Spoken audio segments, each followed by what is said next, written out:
Welcome to the Institute for Strategic Policy Solutions. My name is Kimberly Jackson, and I am the Executive Director. And I am so honored today to partner with the Public Policy Administration Baccalaureate Program, and proud to introduce a mentor and icon to me personally, and an asset to the college, Susan Demers, the Dean of College of Policy, Public Safety, Ethics, and Legal Studies. And I'm already in trouble because I practiced that and still jumbled over that, but I'm going to try to do your bio a little bit more justice. Susan S. Demers is a 1971 graduate of Stetson University with a bachelor's degree in speech and theater and Juris Doctor from the University of Florida College of Law. Since 1982, she has served as the Dean of St. Petersburg College's ABA-approved Paralegal Studies program and taught a variety of law-related classes. She is currently the Dean of the College of Policy, Ethics, and Legal Studies at SBC, and one of her most important endeavors is the Civic Engagement Project designed to develop more informed citizens. She also oversees the four-year program in public policy and administration. In addition to her work at SBC, Susan Demers has served as an adjunct professor of trial advocacy and technology at Stetson University College of Law. She devotes time as a consultant and coach for Stetson's competitive trial teams. In 2009, she, along with her husband, Judge David Demers, and Professors Roberta Flowers and Lee Kopik, coached the trial team that won the prestigious American Association of Justice competition. They also coached 3 Chester Bedell competition teams, 2 of which won the championship.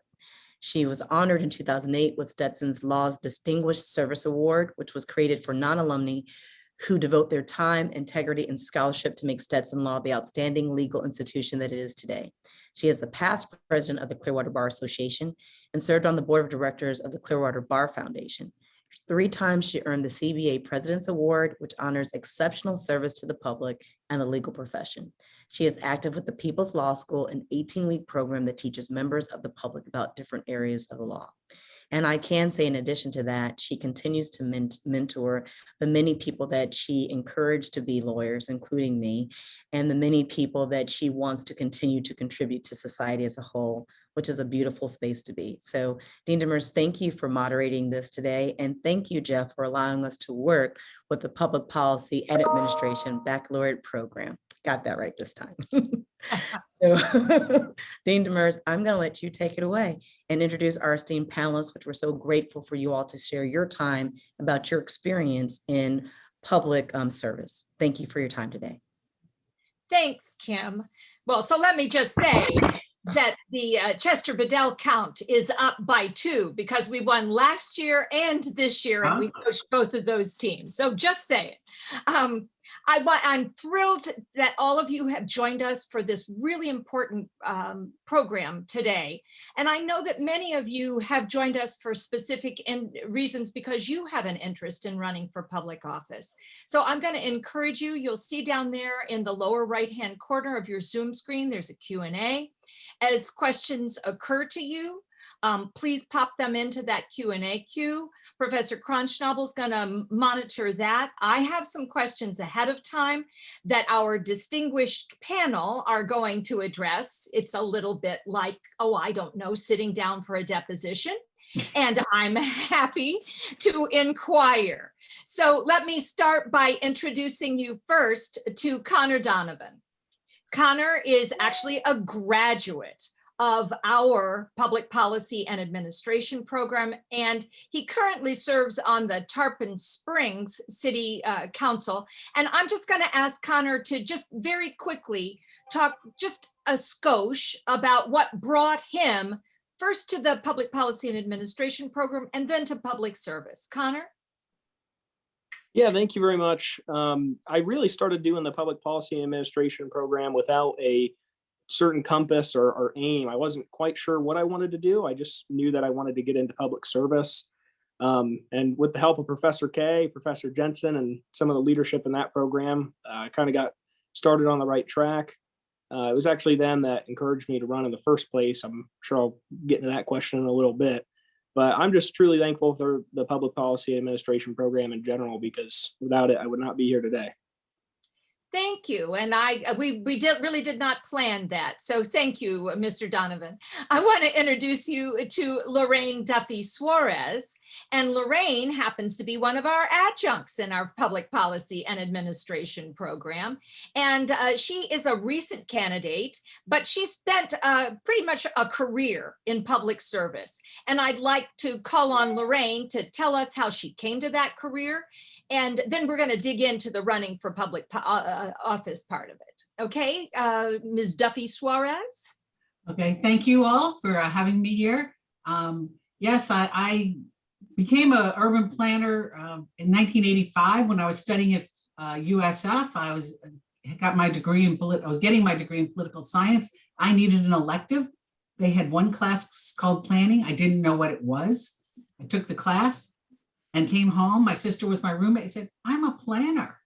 I never knew that my sense of place and my sense of where things were in a community was a career. And thus began in 1985. I got my first job in planning, and I stayed 20 years with a long-range planning agency in Hillsborough County. And then I went to the school district, Hillsborough County, for 14 years. And I've been retired just about 2 years. And I always have worked for government. And then last fall, when my colleague and friend, Mary Kay Peck, who had created the planning class at the school, was no longer interested in teaching. She she developed it. I'm friends with her. She had told me all along about it. And Professor Kay was kind enough to give me an interview, and I've taken on the course, and now I guess I'm still in public service. And, quickly, my role has always been advisory. And as a staff person, I've always advised elected officials. For 18 years, I sat with Hillsborough County Commission at the dais, advising them on long-range planning. And so I made a quick run for office because, and I sit on the Planning and Zoning Board as an advisor here in Safety Harbor. That's an advisory. I thought, maybe there's a time, this could be the time when I press the button and I vote instead of just advising. Apparently, it wasn't my time. Thanks, Lorraine. We really appreciate your talking about that running for office experience. I'm married to someone who served in elective office for, 37 years or so. And some of the best campaigns that I ever participated in were those where we did not prevail. My father also was an elected public official, and the running for office is actually fun, but the losing your campaign is not so much fun. So, but you wouldn't meet all those people unless you said it. Gave it a try. So That's right. Thank you so much for joining us here today. And now I want to introduce you to Deborah Pruitt. And Ms. Pruitt has been an elected public official on a couple of different levels. But maybe more important to us is the fact that she is a current serving board member for our Institute for Strategic Policy Solutions. And let me just say that volunteering to support an organization or an agency like that takes lots and lots of hours, and we appreciate all those many hours that she has given us. And so I'll ask you the same question, Ms. Pruitt. How did you come to public service? Thank you, Dean. I actually came by it accidentally, really. I moved to Florida with my parents when I was in 4th grade. We settled in Pasco County, so I grew up in the Newport Richey area. And when I graduated from high school, those of you who know Pasco County and Newport Richey know that it's predominantly a senior citizen community at that time in 1974, 75. And so I decided that if I was going to continue to live there, that I wanted it to represent more of the age group of the people that I was a part of. And so at 23, I decided to run for the city council in the city of Newport Richey. And I too, just like Lorraine, lost my campaign the first time out. And that's a really good comeuppance to go through that experience and not necessarily win, but as you said, Dean, meeting all of those people and getting to know the issues and really kind of educating yourself by the seat of your pants, literally, It's something that you won't get in a classroom. Sadly, I don't know how you would structure a class on how to run for office, but you really just have to do it. And my intended major was going to be journalism, and I ran a subsequent year and won, actually edged out an incumbent, and I continued on that track for a decade.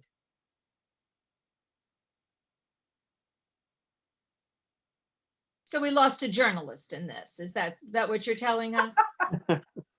Well, possibly, but I write in my career now. I still put white papers and other things together. So the writing is still there, but not necessarily behind a byline. Let's put it that way. Ah, all right. So you get what do they say about public service? That you often get more blame than credit, but you get the satisfaction no matter what. Exactly. So we have one other person who is going to give us some comments today, and we have a brief video from school board member Caprice Edmonds. So I'm going to ask Sam if we can go ahead and run that video right now, and then when we come back, we'll go down the line and ask the panelists to talk to us just a little bit about their experiences in running for public office. Hi, my name is Caprice Edmond, and I would like to share some information about running for office. If you are thinking about running for office, there are lots of things to consider. You have to consider the personal impact of running for office. You really end up putting yourself out there and your family out there. But when you have a good team or foundation and you've talked this out with your family and it's still the right path for you to take, everything works out. When I ran for office, it made me take some time, a little bit away from my family, to try and focus on messaging, attending forums and debates, canvassing, making phone calls, texting, and just doing all of the things that come along with running for office. Something else that happened when I ran for office was I had to figure out where to start. So I took some campaign classes.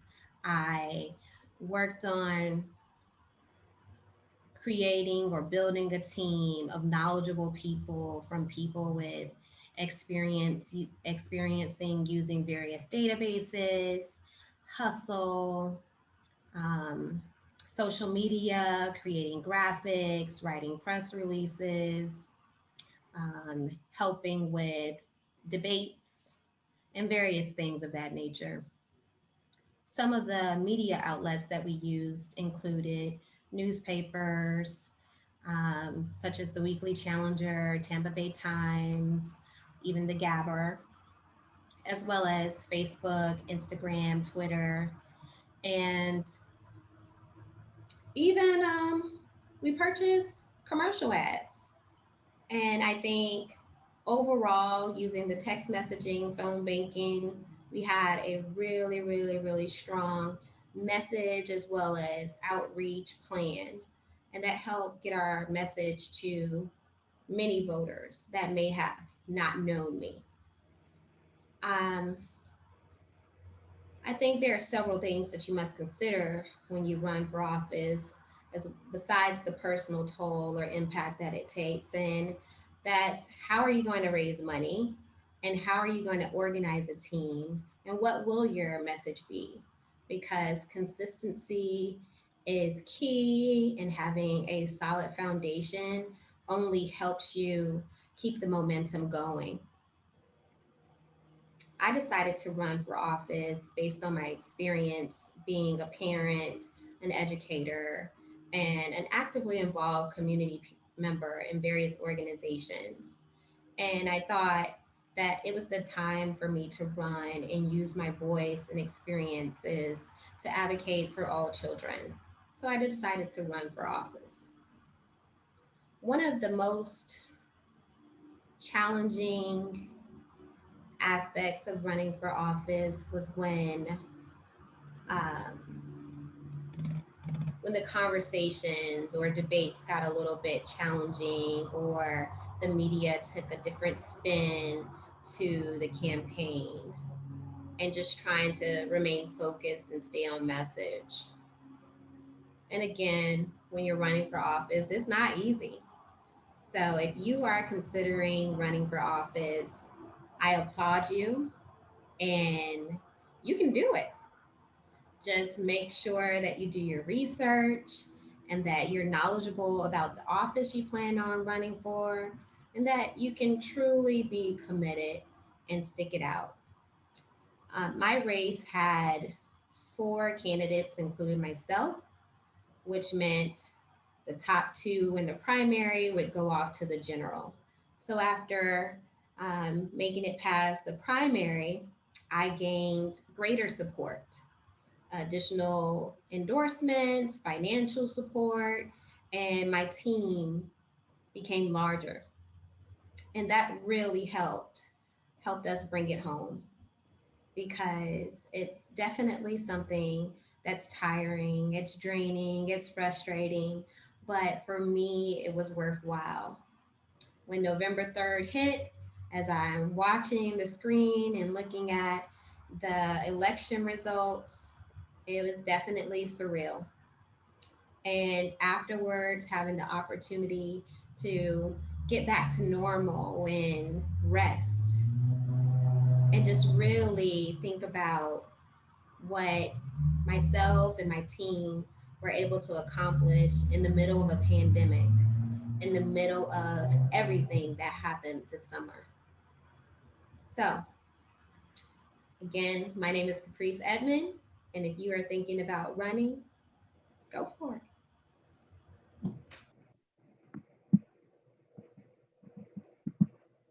Thanks, Sam. So let me just start with Connor and ask, when did you consider running for public office?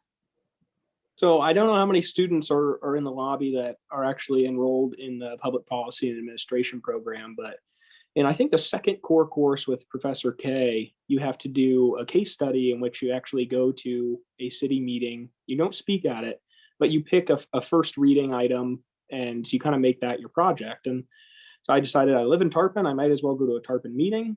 And that was actually my first time ever stepping foot in City Hall. So I went to the Tarpon meeting, and it was this really interesting issue about, kind of a county versus city conflict of a county park that was within Tarpon Springs. And I needed to get feedback from one of the elected officials in an interview format. So I reached out first via email, and I didn't hear back from anybody. So then I hopped on the phone, and I couldn't get anybody to hit me up. And so then I started wondering, hey, am I going to be able to even complete this case study for Professor K? So like any good college student, I decided to take the easy way out. I went into Professor K and I said, hey, I don't think I can do this. Nobody's getting back to me. Nobody's responding to me. And he told me, well, why don't you do something about it? Why don't you run for office? And I was just kind of stunned when he said that to me, because I said, I don't have my bachelor's degree yet. I don't have any experience in government or on a committee. And he's like, oh, well, I thought you just had to be 18. I didn't know you needed to serve on a committee first or get your bachelor's degree first. And so I was kind of wowed by that. And I was like, you know what, he's right. I mean, you technically, the voters will decide. So that's really when I first considered it, was just after kind of, not getting any feedback from the elected officials. And then from there, I decided to think of, okay, well, what other improvements can be made here? Because I was born and raised in Tarpon Springs. I grew up in a bunch of different, youth organizations here. So that was kind of my first issue I focused on, was just how could we help our youth programs more than we are now? So then I started to meet with, some of them, and they were talking about different things that the city could do better. And so then from there, I knew that I was going to do it. And I started the process towards, announcing and getting with the city clerk. Thank you. So Lorraine, now you were serving in a staff capacity and essentially working for electeds, right? Well, I'm appointed on a board appointed by the city commission.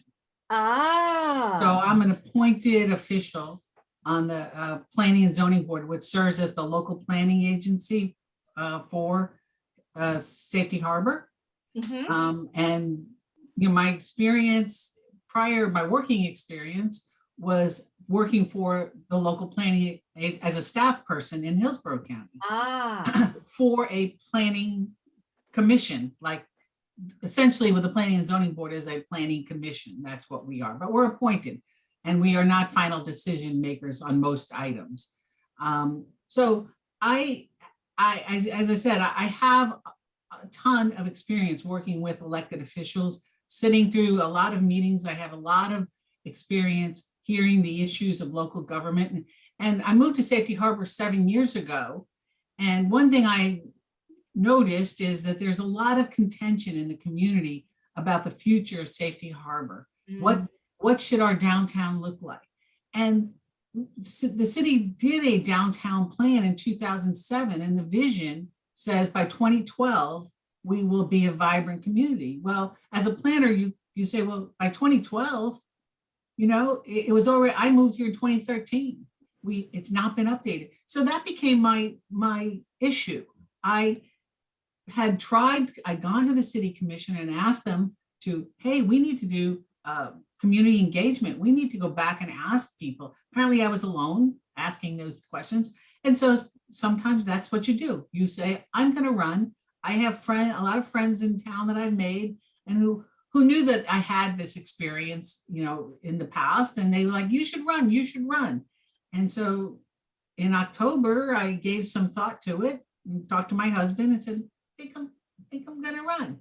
I think that's my thing. My thing is let's engage the public again, because these constant bickering among people in town where, it's not really my desire to say it's got to be, the city should be this way or that way. As a planner, we're almost neutral, but somebody has to convene us so we have a future plan. And that's what I campaigned on. And that's how I got involved. And I did meet a lot of good, nice people. I did, who were so interested. let me follow up on that. Was this a partisan or a nonpartisan race? Well, it was a Safety Harbors is a nonpartisan elections. And in the race that I was in, there were 3 open seats and I chose a seat to run in that had an incumbent in it. And I was not sure if the incumbent was going to run again. She had not announced it when I picked up my paperwork. And then another woman picked up paperwork, a person who had not ever been involved in any form of government anywhere. She's a physician and she wanted the best. Well, I met with her and she decided she wanted to get experience in the city government. So she was going to run. And then we had the incumbent join. So we had 3 people in the race.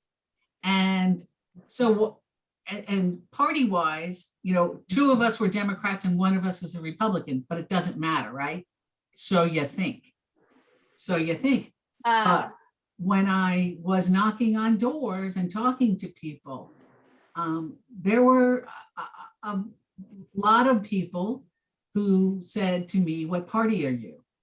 What party are you? And I said, well, and I had the whole story, it's nonpartisan. We never talk, but if you Google me, because it's that easy to find what someone's party is, you will find that, I'm registered as this. And so it was so partisan, some people wouldn't take my paperwork. They wouldn't take my door hanger. They didn't want to know anything about me. And because I wasn't the right party. And then I heard from a friend of mine who said, oh, I got a call. One of the candidates was a Republican. I'm not, and just to make it simple. And she got a call and said, oh, I guess it was from the party or some support group saying, oh, be sure you vote for the conservative Republican. And so somebody was making those kind of calls because someone I know got one. So is it nonpartisan? It is nonpartisan, but apparently after such a contentious presidential election coming right on the heels of that, I think there was a lot of partisanship in it. So Deb, let's talk a little bit about your situation. You told us that you first got the idea to run when you were really quite young. I was actually a membership representative for the Better Business Bureau. And Ah, the downtown area of Newport Richey was my area. And so I was cold calling businesses, essentially a salesperson, cold calling businesses. And every day, 3 or 4 times a day, I would hear from somebody, oh, the sidewalks, oh, the road, oh, the city doesn't want to do anything. They're not doing anything to help us. And we had a period of time where our downtown was vacant, graffiti and, broken windows and those kinds of things. And so one day I walked into a business and, one of those old school businesses, everything's a little dusty, they didn't necessarily keep it all primed up. And the man behind the counter was reading his newspaper and, he kind of ignored me. I think he was hoping I'd go away. And I managed to get him to have a little conversation. And he started talking about everything that was wrong. He said, well, he goes, look here, look at this paper. They're working on the budget. And here's what they want to do. They want to save the money for the hurricane. They don't want to spend no money. They just want to put it in the bank and wait for the hurricane. He goes, we need stuff fixed now. And so I thought, well, I'll just go home and read that newspaper article. And so it just got me thinking. And the more I thought about it, I thought, well, he's a lot older than I am. And then I realized the city council was a lot older than I am. At that time, there probably wasn't anybody on the city council under 60. There was one woman, no one of color. And so, the continued dialogue of the business people just really started to resonate with me that a change was going to be needed, and you could either be part of the problem or part of the solution. And so I decided to run that first year, and people did not want to take a 23-year-old candidate seriously in a community that's older. And Connor, I'm sure you can possibly relate to that. And so the irony is that my former high school principal was the mayor.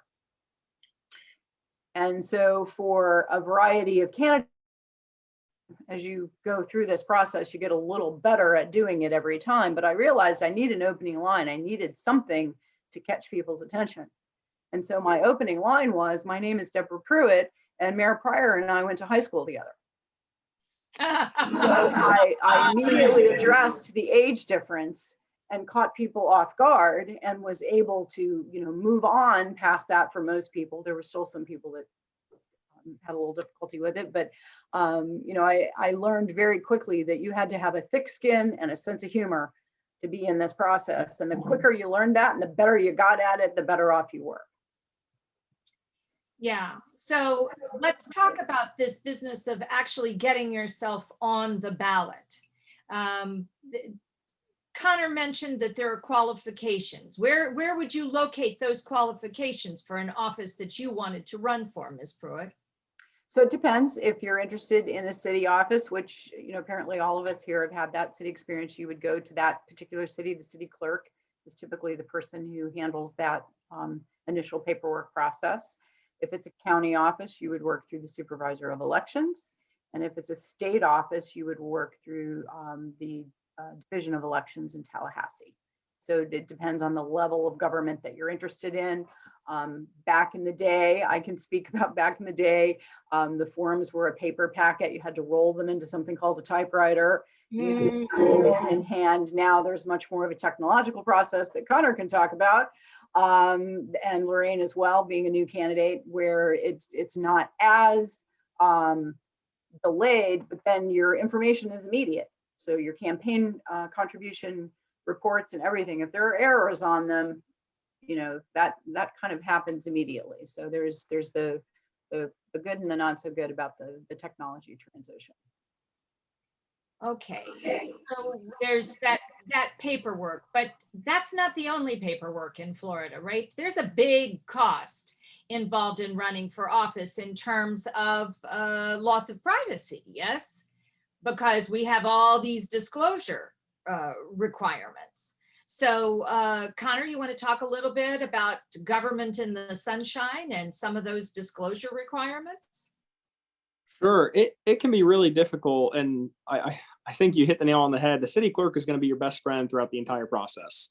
They're going to sit you down. Don't ever be intimidated by saying, oh, you need this, you need, the signature cards, you need to get the campaign handbook, you need to know all the rules, regulations, that kind of stuff. That all will come with time. The city clerk's going to sit you down. They're going to explain it. You're going to have an electronic copy. saying, hey, your signs can't look like this, they can't look like that. And if you ever have any questions about anything, you can lean on your city clerk again, just to make sure that you're getting it all right. But it is definitely a willing invasion of privacy, because you're putting yourself out there like that. And, everybody that donates money to you, they're going to have their names out there and their addresses out there and the Yes. exact amount of money that they gave to you.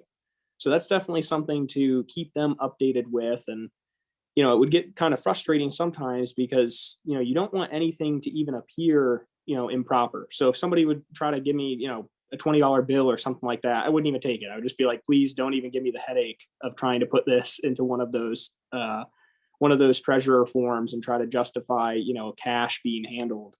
You want everything to be checks. That way you have, different, I guess now they could do like PayPal or something online, but They can do credit you, cards. you exactly. Yeah. You really want stuff that can easily be tracked, because you're going to have to fill out every single month. And once you get closer to the election, it's going to be every few weeks, at least in Tarpon Springs. You're going to have to submit those different treasurer forms that's going to list exactly how much money came into your campaign and exactly what you spent that money on and how much. So that stuff can get pretty difficult to keep up with. But that's the one position really you have to have. I think on a municipal campaign is you have to appoint a treasurer or like a deputy treasurer in some cases. And a lot of candidates will make themselves, the deputy treasurer. That way they can sign and fill out forms if their treasurer is busy, but then they have a treasurer to look over everything else. In my experience, I would rather have somebody I trust that's dependable than, credible, experience, whatever you want to call it. So I actually didn't get with like an accountant or anything like that. I just walked into SunTrust, set up a bank account for the campaign. And one of my good buddies actually just graduated from UCF with his accounting degree and never worked anywhere. And I just said, hey, man, I need some help with this. If you could help me, just be a second set of eyes when I'm turning all this stuff in. But really, it's it is definitely a lot, because Sunshine Law is going to go through everything with a fine tooth comb. I never had any, any wrong statements or any number mistakes or anything like that, just because I went over it probably 1,000 times before I turned it in. But really, don't be intimidated by any of the Sunshine Law stuff, the disclosure stuff, because while it seems like a lot and can be a lot, the city clerk's going to hold your hand through the process. Typically, they're going to answer the questions that you might have. So I would never let any of those disclosure forms discourage somebody from running for office. So Lorraine, I want you to sort of talk about just like the general cost of it. You heard Ms. Edmonds say that talked about the fundraising part of it. Well, so what does it actually cost? Well, that was a question I had. So just so you know, a good friend of mine was also running for office, and he had run before. So he kind of helped me, gave me an idea. Oh, he goes, you might need about $5,000 or $6,000 to run. It's going to cost you about $2,500 for a mailer. So he gave me some ballpark numbers. Incredibly, of course, it was a pandemic when I was running, which meant we couldn't host fundraisers. But I have a very big network of colleagues and business associates. And I raised over $10,000 without a fundraiser from people from high school who saw on Facebook I was running, and people just sent me money. Incredibly so. I mean, I raised more money than any candidate in the race, in any of the 3 races. I had asked for the forms from the from the clerk's office from prior elections, so I could get a sense of like the incumbent. She'd only raised about $2,000 or $3,000 in her prior run, but she has name recognition. Maybe she didn't need to raise.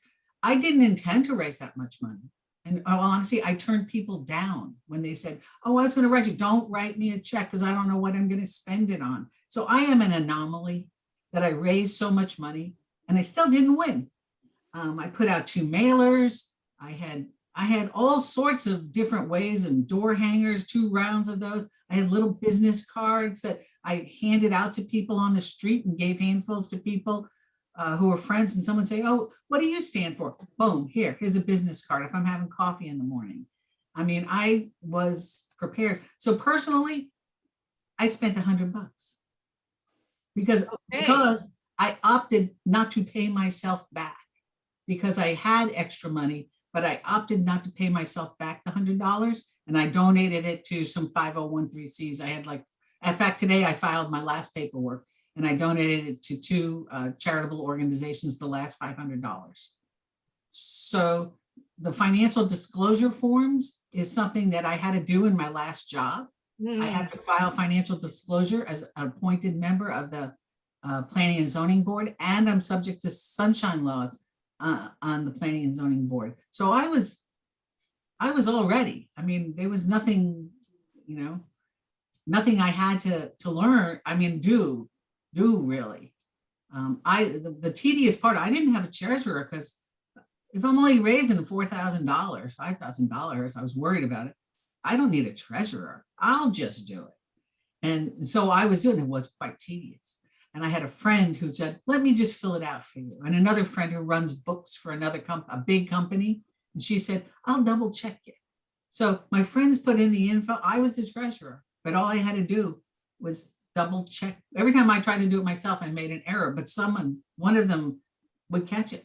So I was very fortunate. I was very, very fortunate. For a person who did not succeed, I was very fortunate. Oh, this is just your first race. You're gonna run again. We know. Well, with 3 people in a race, I say the incumbent didn't get 50%. The incumbent only got 44%. So, but there's no runoff. So Right. She won because she had the most votes, which she did. Congratulations, she got the most votes, but not 50%. So let me follow up on a couple of themes that I'm seeing here that really it boils. This is not like a one-person show when you run for office. There are people you need along the way. Ms. Pruitt talked about just being inspired by the point of view of this man she happened to spend time with. Connor talked about having someone who stepped up to be the treasurer. Lorraine talked about the fact of all of those connections. So, Ms. Pruitt, let me ask you about on the cost benefit analysis, where do you see the pluses and where do you see the minuses of running for public office? So the big plus is that if you are truly about improving your environment, where you live, where you work, where your family is growing up, and you want to make a difference, then that's always going to be a cost benefit.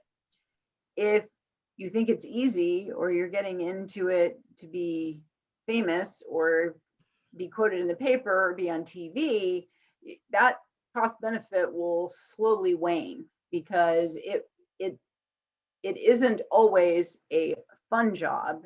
At times it becomes a necessary job when you're on a city council or even on a state level and you have to make a tough decision. Sometimes the decision is almost made for you. You have 1 or 2 options, neither option's great. You have to pick a side. And there's always going to be people who are against the position that you take.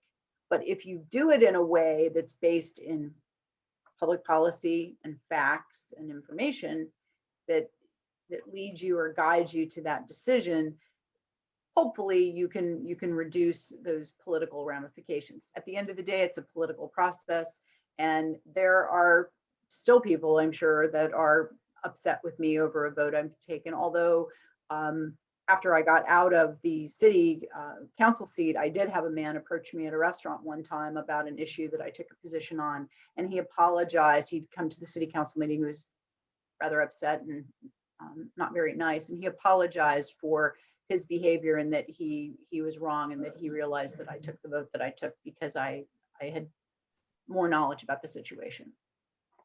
That's interesting. Mm-hmm. Did you ever have I mean, you started this so young, did you ever have a mentor along the way? I did a couple. My grandfather was a mentor to me. He was a man from the foothills of Kentucky, 6th or 7th grade education. He could put items in the grocery cart and add them up in his head and come within 5 cents of what it was. But his favorite saying was, you didn't have to be smarter than everyone else. You just had to figure it out first. And that was his nod to common sense, because he wasn't a learned man. He barely finished. He didn't even finish high school. So it was kind of his fortitude, and you can do whatever you want so long as you're interested in it.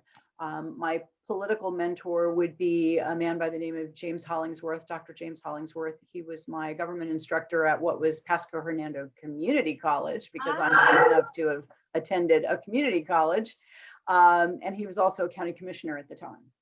So our class had a lot of debate involved in it, because that was pre-city council for me. I was 18 years old in his class, and I took a second class from him. So we debated rather lively and he took credit for my my future endeavors in getting elected on a local level and a state level as well. He should, because he did give me lots of advice and counsel. That's great. So Connor, what are your mentors? Yeah, obviously you heard, one of the key mentors that inspired me to run, and Professor K. I would also say Professor Jensen from the same program was a huge help. His class especially gave me probably the best piece of advice that I got when I was running for office, which was, before you announce or before you consider running, find your magic number.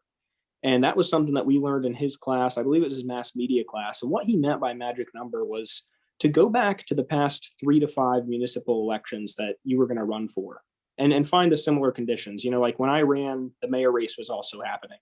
And even though we're a small council form of government and the mayor has the same power here as I do, except for ceremonial stuff, the mayor's name is always going to draw a bigger crowd. So I went back to the past 3 to 5 elections in which the mayor also ran, and I found my magic number, meaning I found the amount of votes I needed to win, or at least what I thought I needed to win. And that's kind of how you approach it from there. I thought if I could get 2,500 votes, I would win the election. And so from there, every single thing you do, you're justifying in your head by saying, okay, is this getting me towards 2,500? If I knocked on, 100 doors in a day, I knew, okay, maybe I just got at least, a dozen or something like that. So you're always constantly seeking your magic number. And that was something that really just kind of spoke to me. It was always in the back of my mind. I think I ended up getting like 2467 or something like that. So I was close to the 2,500. Luckily, it worked out. But yeah, you absolutely have mentors throughout the process. Me probably, at least formal ones in Tarpon Springs, a little less, just because I didn't have that institutional knowledge. I hadn't served on a committee before. I had only walked into City Hall twice before I announced that I was actually running for commission. But the good thing with that, and something to keep in mind, is that your campaign is your baby, and you're going to be accountable for all the good in it and all the bad in it.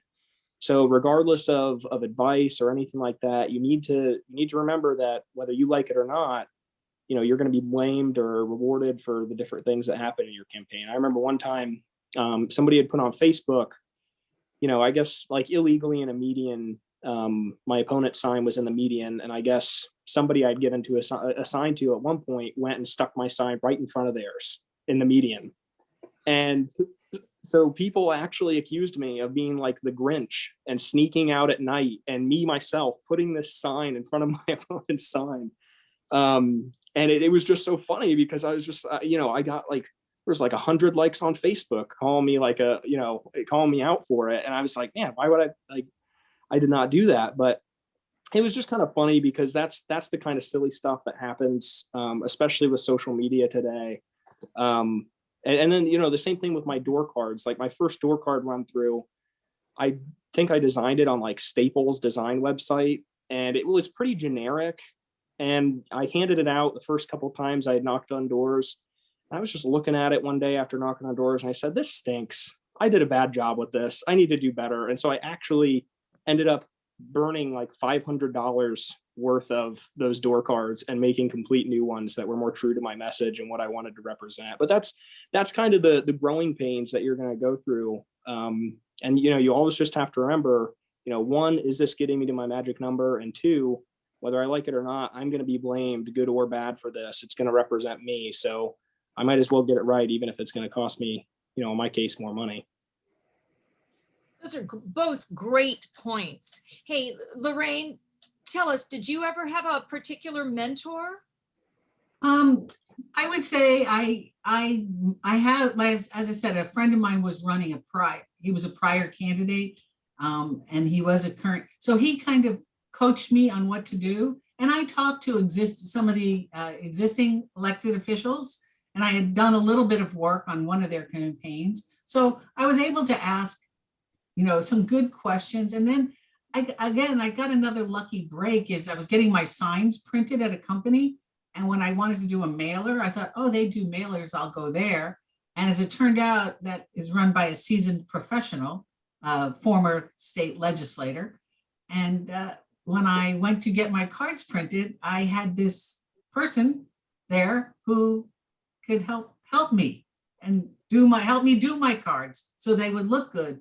And another friend said, a political consultant, a son of a friend, who talked to me for an hour one day. You know what he said? Chase the mail ballots. Chase the mail ballots. And that was important. That was super important, that over 75% of the votes in Safety Harbor were cast before Election Day, 3,100 votes. So I mailed to the mail ballot people. I also mailed to the people who were frequent voters, but even the 3,100 voted before the election by mail, and the last 1,000 people, because we only had 4,100 people vote, who voted on Election Day, 450 of those people had a mail ballot. They just took it to the polls. Wow. So that was again a critical piece of information for me to know. At least I didn't wait. Like I said, I got 1,400 and something votes. My magic number was about 1,600. I thought I would need 1,600, but I had no comparison for a 3-person race. I had nothing to go on. So that's really great advice that Professor Jensen gave Connor, finding the like circumstances. So you're looking not only for the mayoral race, but you're also looking for one with the similar number of candidates, right? Right. So do the research. Research matters, and having volunteered in someone else's campaign is helpful because you've experienced it from the inside. So Deb, what are your particular pieces of advice that you would give to somebody in terms of assessing the strategy and also thinking about this marketing issue that is really difficult in the age of social media? Exactly what I was going to say. When I ran, social media was not a component. Newport Richey was very walkable, and so I walked my district a number of times, walked the city a number of times. My house seat was a big chunk of it was in Newport Richey. So I already had a saturated area and already had name recognition as an incumbent on a local level. To Lorraine's point, being an incumbent is a huge benefit. And so if you are going to be running against an incumbent, you need to know that going in. And you need to be willing to step kind of outside the box, even though it's a social media world, find some other ways. Mailers and door knockers were the kind of the state of the art at my time, but radio was kind of not something that candidates really got involved in. And my campaign manager, when I ran for my House seat, he had done some research, and his catchphrase was that he goes, "Your radio market is so cheap, it's $1 a holler. We got to get into that radio market."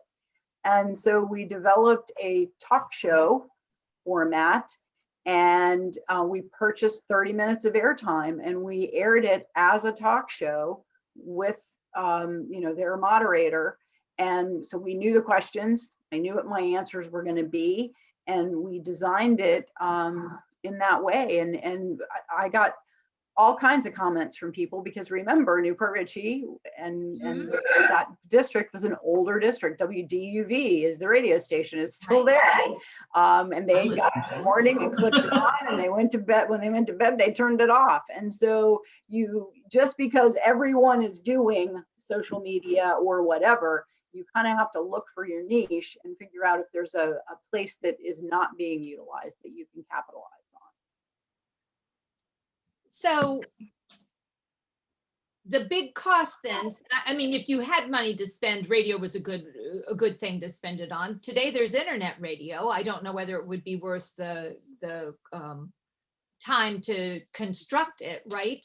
Because what you're really speaking about is something that had a built-in market already, and you just slipped into that market stream, right? Correct. And you have internet ads. I mean, that's a whole new world that I didn't have to deal with. I'm sure Connor and Lorraine would have more to say about that. But again, you don't know your market. I mean, it's just a happenstance that whatever the search is, your banner pops up at that time. So same with billboards, you know, the electronic billboards, you don't get the same value out of a billboard now that you used to, because that billboard changes over time. So for those larger races, particularly statewide races, when you buy billboard time and you're not seeing it for every car that passes, it changes the cost of that, the value added for that purchase. Ooh, that's Because of the contentious presidential election, Facebook and Google and some of those services banned political ads. So you went into it. I kind of went into it thinking, well, Facebook ads, because I got them from the last time, they were all banned. They weren't available to me. It was really one of the things I thought I would use. Interesting. Yep, it's a shifting field. Well, we have almost burned through 55 minutes here, and I want to ask each one of you what's next for you. Connor, what's up for you? Are you going to run for re-election, or are you going to find something else? I actually announced about a month ago that I'm not running for re-election. I'm hoping to continue into another area of public service, make a career of it.